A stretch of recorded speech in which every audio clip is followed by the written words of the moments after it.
Hi everyone, this is Sarah Michel with another weekly challenge to God.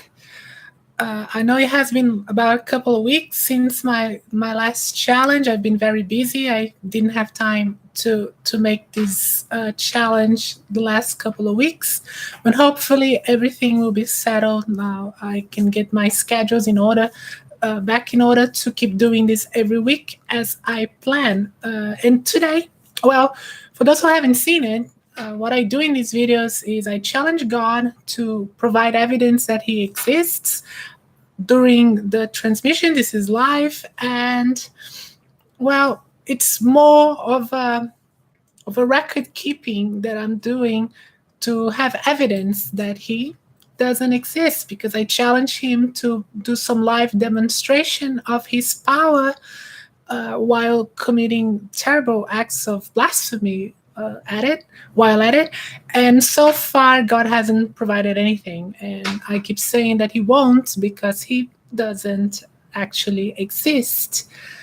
And today, the topic I will talk about is the problem of evil, but the problem of God's evil. Not only the problem that is usually talked about regarding evil, which is the evil actions of men. How can God allow humans to commit evil actions or to have evil things about them, evil ideas and evil thoughts? So as if God was ultimately responsible for these evil actions of men, since God created mankind.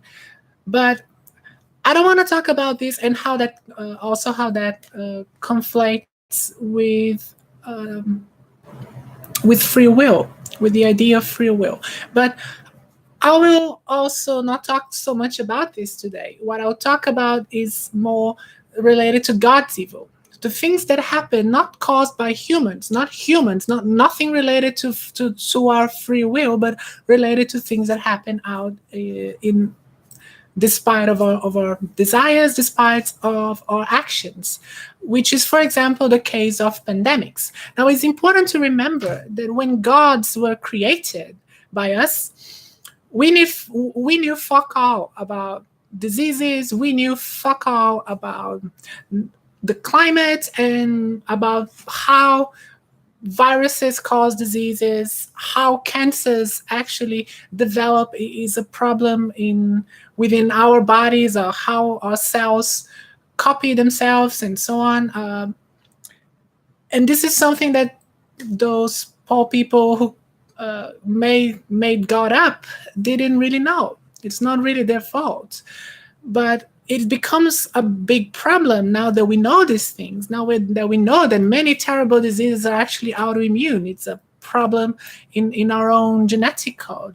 That cancer is a problem within our own bodies. It's something that happens naturally. Happens in pretty much every species that walks the earth.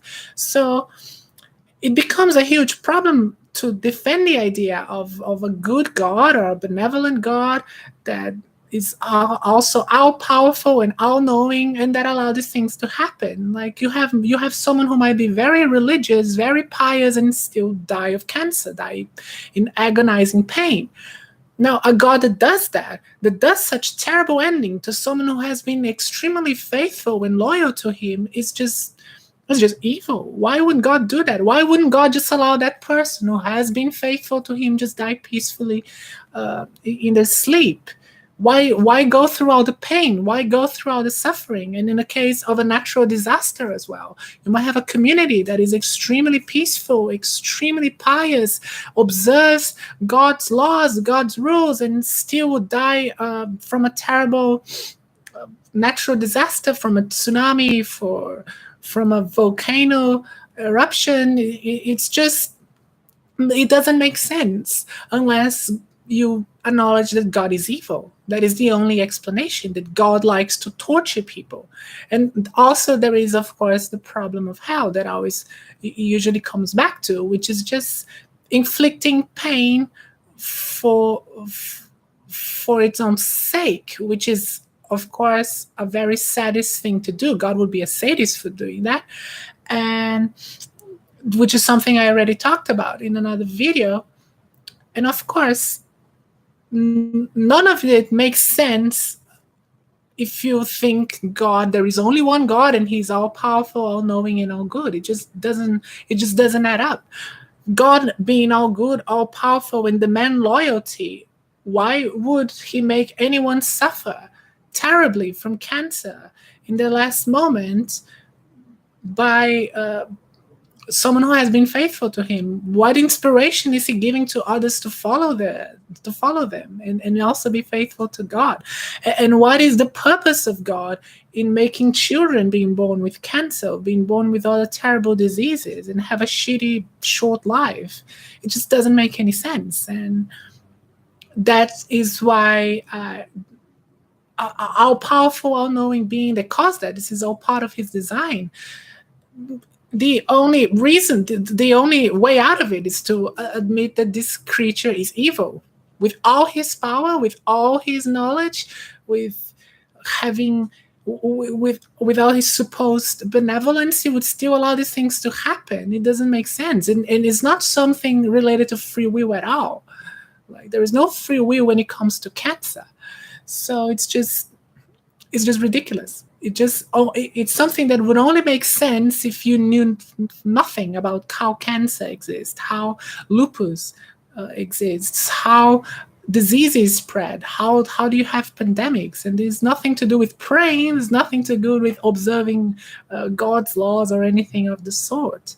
So it just doesn't add up. It just doesn't make any other sense. And that is just another reason to conclude that God doesn't exist. And if the being that is considered a deity, creator of the universe, and the master, the master of the universe, the creator of everything, if such being really exists, it would be much more sense to call him the devil than call him a god. And if I die and I found out that I'm so wrong, that such being does really exist and created everything as it is, I would still call myself an atheist. And I'll call that creature the devil, not a god. And I'll still keep saying that God doesn't exist. I've been Sarah Michel. Thank you for watching, and I'll see you next time. Cheers.